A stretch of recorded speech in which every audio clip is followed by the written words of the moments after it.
Welcome to the Register's Report. My name is John Buckley. I'm the Register of Deeds of Plymouth County. This show is about Plymouth County real estate.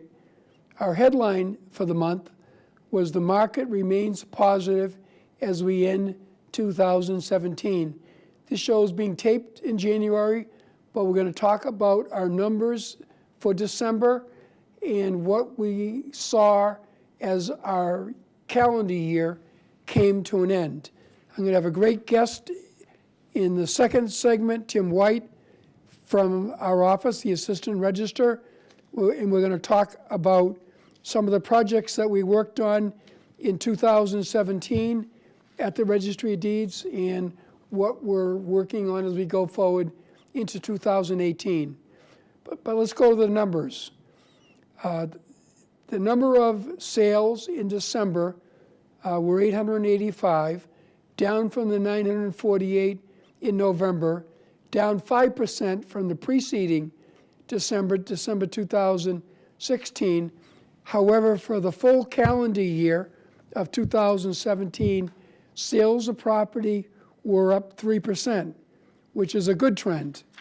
We had 1,788 mortgages recorded in December, less than the 1,834 in November, down 20% from last December, and over the course of the calendar year, mortgages were down 11%. People were still using mortgages to purchase property. A lot less people were refinancing their property based upon the fact that they, for the most part, people that were refinancing had already achieved low interest rates. The next image you're going to see is foreclosure deeds. We follow foreclosure issues very closely. Since the meltdown in 2008, we've gone through ups and downs in foreclosures. A small number of foreclosure deeds were recorded in December, only 38, less than the 50 in November, 37% in last December, and through the calendar year, down 13%. We're clearly way out of the difficulty that we were in 2008 through 2013. Foreclosure notices were up the last couple of months. There were 174 foreclosure notices, which is the first document we see at the registry that shows a foreclosure process is ongoing. Slightly less than 181 in November, 129% more than last December. And I think what that signals is there are a lot of lenders who have been patiently working with people, trying to get them modified, and now they're closing out the books and moving forward on foreclosures. You're going to see an image of a listing of all the 27 communities in Plymouth County, from Abington down to Whitman. And as you can see, and traditionally throughout this foreclosure crisis, Brockton, Plymouth, and Wareham have had the most difficulty. Every community in Plymouth County has been affected at some time by foreclosures, but they're all generally dropping off. Our training room, which I mentioned from time to time, is open to the public next on Thursday, February 8th, a free online training session to efficiently search our site, hands-on with computers. If you want to get a property fraud alert, if anything gets recorded against your property, you can sign up. Just go to our website. Beware, there's some deed scams out there that companies will try to make you pay $83 for a copy of your deed. You can get it for $1 a page at one of our offices, either in Plymouth, Brockton, or Rockland. The Rochester Historical Society remains our main display in our lobby, soon to be Situate. And we are doing Council on Aging meetings throughout the county. Our next one is January 24th in the town of Halifax, at the Halifax Council on Aging. I have a great guest in the next segment, Tim White, the Assistant Register of Deeds, who's going to talk about a variety of the projects that we've been involved with over 2017 and those that we're working on as we begin 2018. So I'll see you in the next segment. Welcome back to the Register's Report. Again, my name is John Buckley. I'm the Register of Deeds of Plymouth County. In this segment of the show, we always try to do something educational in nature. We've had surveyors, appraisers, multiple realtors, commercial real estate brokers, lenders, and a whole variety of people involved in the real estate market. From time to time, we have had a person that I work with at the Registry of Deeds to talk about some of our programs and things that are happened or things that are coming online. And that is what we're doing today. So I have another great guest who's been on the show before, my Assistant Register of Deeds, Tim White. Welcome, Tim. Thanks, John. Happy to be here. So I know you've been on the show multiple times, so you understand what the drill is here. I do. I'm a veteran now. Yeah. But I think it would be important to talk about the technology changes at the Registry of Deeds, starting with what we did last year, and then let's talk a little bit about what we're going to be doing as we get deeper into 2018. I know in the past we've talked about new programs as they've come on, and there's a whole bunch of things that we worked on together with our staff to make it a more off-site usable registry. Clearly, the biggest shift in real estate for the registries have been the development of the internet. We're taking 400 years of land records and trying to make them available over the internet with online access. You know, I think the display that we have in the front foyer of the registry really does a wonderful job of giving an overview of where the registry has gone from the 1600s until today. You know, from the quill pen and the beautiful handwritten colonial records, and then the typewriter came into existence, and now we're in the computer world and the internet world, and the dramatic changes that really are almost taking the Registry of Deeds to the unthinkable, from a registry of books to a bookless building. Right. So one of the projects that we've been working on for a couple of years now is getting closer and closer to being finished.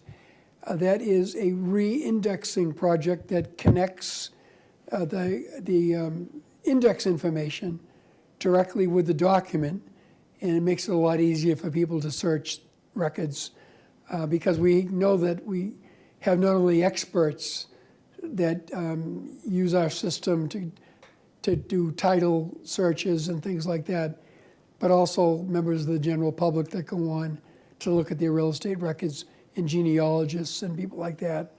So our re-indexing project, which has gone from 1955 eventually back to 1685, is currently back to 1853 with about 250 books to go.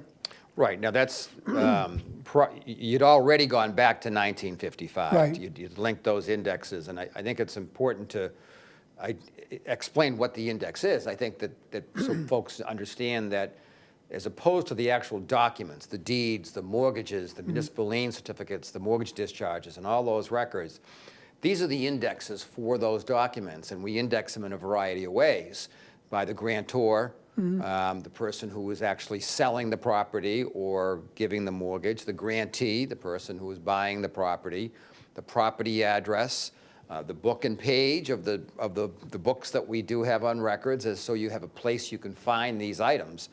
And to be the critical thing from certainly from the professional standpoint, who wants to make sure that the consumer is receiving a good, clear title, is that they can index and go back a minimum of 50 years, and sometimes they need to go back further in order to make sure that's good title. And to have these indexes linked right back to day one, 1685, the beginning of our county, is a tremendous accomplishment and something that I think, should be very proud of. Yeah, I think for anyone that's toured our building, I think they're surprised about the different steps that a document goes through at the registry. You know, from the front recording aspect of it, where it gets assigned a book and page on the recorded side, or a certificate number on the land court side, all the steps that it goes through to be final. Before it's a finished product, exactly, right? Yeah. Which includes scanning the documents as an image so people can actually see them over the internet. And most people don't realize how important the index is. Because it's one thing to have millions of land records, but you need a way to find them, and you need a way to search any filings that relate to that particular property. Yeah.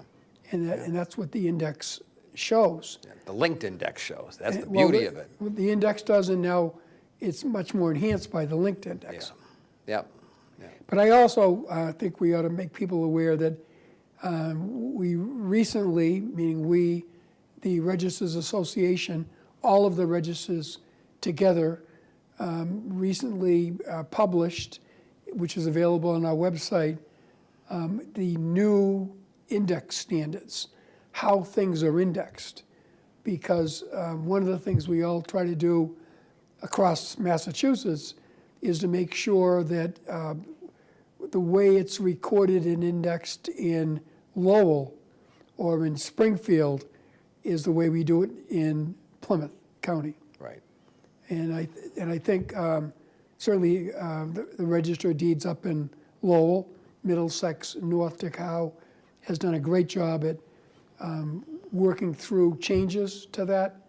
Right. He was the point person, and he did do it. He engaged all of the registers and all the assistant registers to make their contributions and any changes that might need to be made, and put together a terrific 2018 indexing standards that, you know, and it's important to understand that you know, when you're recording a document and when you're indexing a document, it's a time-sensitive thing, and so to have consistent abbreviations so everybody understands, whether it's the lawyers, the title examiners, the registrars, the recorders, everybody understands what that particular abbreviation means. It makes the process that much smoother. So I just would suggest that anybody that's involved in the real estate community in any way ought to take a look at those index standards on our website, so you understand when you're doing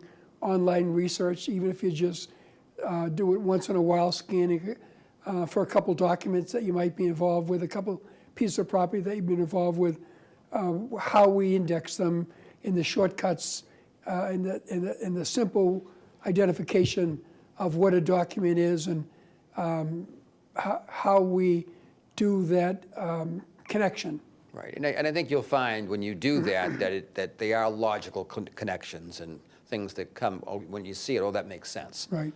So it probably is a good time to tell everyone, remind everyone again that one of the things we've done at the Plymouth office of the registry, and a reminder, we do have 2 satellites, one in Brockton on West Elm Street, one in Rockland on Hingham Street, but in our main office in Plymouth, we have a training room.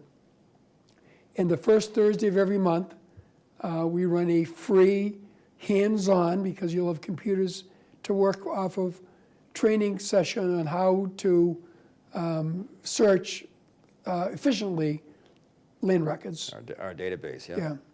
And I think that's anybody that hasn't done that, I know we've had hundreds of municipal employees and people in the business come through there.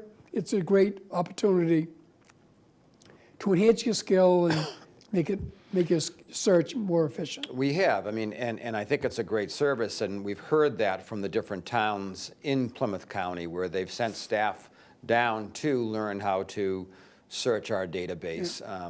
But we've also found that, John, even the general public has an interest in it. Right. Some of the outreach that we've done, where you've taken the register on the road Sure. over the past year, and again, we'll be continuing to do that into 2018, where you visit the communities, whether it's at the town hall or whether it's at a senior center, that folks that come to those events end up signing up for the training and Right. come down to Plymouth and, Right. and benefit from it. So, Yeah, so that kind of, over the past year, and we will be doing it in the new year, we visited many town halls. We set up at 9 o'clock, open to the public from 10 to noon, and answer real estate questions, get people copies of their deeds, make sure they have a homestead filed. If they don't, help them do that. Look and see whether, if they paid off their mortgage, that their discharge has been properly recorded. Yep. So I just suggest to the public, keep your eye out for when we come to your community, or if we're in a neighboring community, you can certainly join us. It's a great opportunity. We usually get 15 to 20 people off the street to come in and take a look at that. And by virtue of the advances in searches, we can bring a computer and print off their documents. yeah, we even have folks come in who are into the genealogy Sure. aspect of it, and we'll ask to see if they can get copies of deeds going back in their chain of title. And to a degree, we can help them with that, and it's fun. You can. So it's definitely worthwhile getting out to the communities. And so that over the past year, I know that I've gone out and met with a lot of groups, and in some cases brought our IT director, Christine Richards, with me to work with various realty groups and organizations to show them what our resources are and how to access them. Our primary outreach, the Register on the Road, as we call it, program, is office hours at town halls. And in those office hours at town halls, we are members of the public, but we also make very strong connections with the town hall employees, many of whom use our records to do their job. Right. And it's right. been a great experience Right. to And do that. in addition, we've gone to some of the senior centers. And the secondary main outreach is the Council on Aging visits, Yeah. where we try to make sure they're aware of scams and semi-scams on real estate, as well as talk about the homestead protection they can get and other tips and advice relative to protecting their property. So this might be a good time to remind folks about the fraud alert, John, that we Yeah. started. Did we start that was it just last year? Yeah, we have on our website the ability for somebody to sign up for free if they have an email address, to get notified anytime there's a recording against their property. You have to do it every year, to renew it every year. But again, if you go on our website, you'll see that there. You can easily enter that information, and if anything gets recorded against your property, you'll be notified, and you can let us know if it's something that shouldn't have been recorded, somehow snuck through. It is a good way to protect yourself. Absolutely. You can address it in a much more timely manner than having something pop up years down the road. Yeah, so another project that I want to highlight, though, is we've also been involved with a very detailed land court project, where we've taken a lot of the older records and linked them to the title of current title. So all the way back, it's much easier to ensure that the land court title is accurate. Right, and I mean, and it's one thing to have the current records Right. be online and be linked, but as they come in, it's almost an automatic process. But we need to actually step back in time Right. when this type of technology didn't exist in order to link the older documents. And like we're doing in the unrecorded side, we're doing it in the recorded side as well. And as we always say at our public events, we let people know that the registry has two sides to it. One is unregistered land, we call it recorded land. If on your deed it is a book and page reference, which is the case for about 90% of our records, it is recorded land. In the event that you have a certificate number on your deed, for some reason or other, over the years, that property had to go before a land court judge to be certified, and it has been evaluated by a land court surveyor, has gone before a judge as a contested issue, which could have been a land dispute on boundaries, could have been a state issue, Yep. something that required a judicial decision on the property, which that order resulted in a certificate. So that's the easier way Yep. to tell whether you're in the recorded side or registered land, which is land court. Now, speaking of land court, we have another project that we are about to start in 2018, Right. very exciting. The registry has historically, in the last almost 10 years now, had electronic recording on the recorded side. Right. And we have only the past year started the process of e-recording on the land court side. And Right. we are part of a pilot project throughout the Commonwealth. Plymouth County is taking the lead on this for this area. And looking forward to getting our land court closings recordable online. It's such a wonderful benefit for attorneys to be able to close, do a real estate closing in the comfort of their own office by Right. electronically recording the documents. They get on record right away.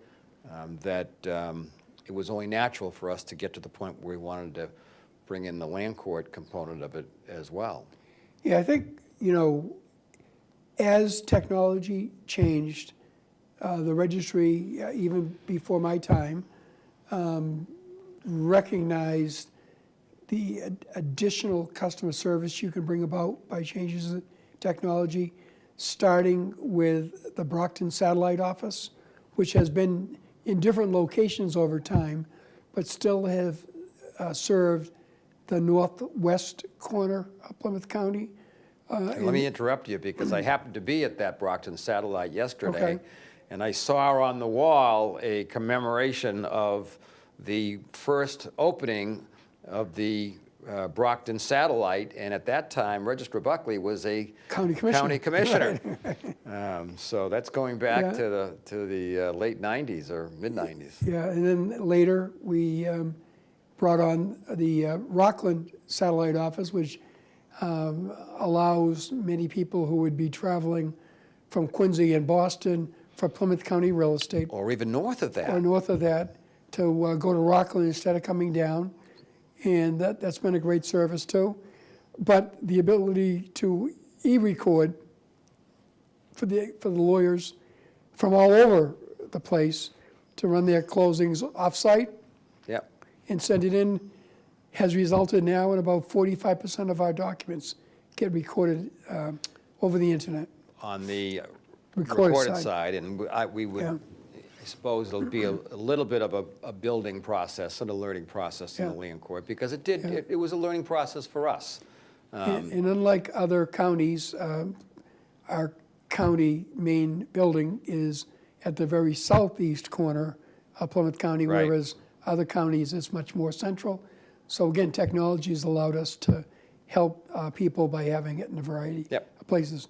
So one last point, I guess, we're doing a lot of refreshing of old equipment, and we are very active. I got a signal to kind of wrap it up, but in the whole new challenges of cybersecurity, we're working very closely with our staff to try to make sure that we act in a responsible way in what we bring in over the internet to make sure that we don't have any issues with that regard. Right. And one other thing is that we are working with Plymouth 400, Right. and we are blessed to have the original colonial records in our building and sharing those with the public as we go forward and move towards 2020. Yep. So every month, I know we put in our newsletter, we pick one particular colonial record.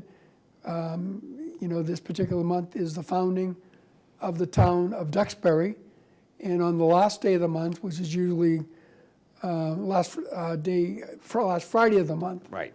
when it's usually the busiest in the registry, we make that available to the public to see. The And I know original you've done a record. lot of work on that. Yeah. So thanks. Great. Good to see you as always. And Great to thanks for be coming. here. Welcome back to the Registered Report. My name is John Buckley. Again, I'm the Register of Deeds of Plymouth County. I want to thank Tim White, our Assistant Register, for the great job he did in describing some of the projects we completed or were working on in 2017 and our priorities for 2018.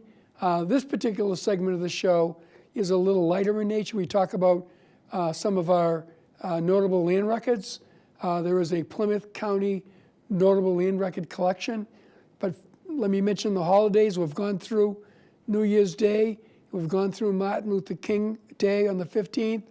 And I'm going to bring up an image of the New Guinea settlement at Parting Way. In January, we like to talk about some of the history in Plymouth County as it relates to racial issues in Plymouth County, how in this particular image, the town of Plymouth was very thankful for some Black Revolutionary War soldiers, and they granted them the use of land to build a settlement. It's called the New Guinea Settlement at Parting Ways. There's a cemetery there, and it's one of America's earliest free Black settlements. It's on the Kingston-Plymouth line on Route 80, a 94-acre parcel that was granted to Cato Howe, Quammonimi Quash, Plato Turner, and Prince Goodwin, and it was established for 4 soldiers that were transported to the United States from Cape Verde and fought in the Revolutionary War. If you go to that site, which is on the National Register of Historical Places, you can see the graves of them as well as some of the settlement. The next one you're going to see, Island Grove Park, a beautiful place in Abington that for years was the site of pre-revolutionary, pre-Civil War presentations on the dangers of slavery. William Lloyd Garrison, among others, have come down by train to Abington, and thousands of people would come down and listen to those presentations, again, which helped lead to the freedom of slaves. And last but not least, the Torrey House in Bridgewater. It was a stop on the Underground Railroad. It is located, the building is still located on the north side of Bridgewater Town Common. It's a historical 2-wooden building built in 1698. Actually, the original owner was someone who sided with the British during the Revolutionary War. They tarred and feathered him and chased him out of town. Again, it later became a stop on the Underground Railroad, and 2 famous slaves, William and Ellen Crafts, were sheltered here on their way north. Again, a big part of our history in Plymouth County. I want to thank Lorna Green Baker, Christine Richards, Brooke Hoffman, and Ben Alexander for producing this show with me.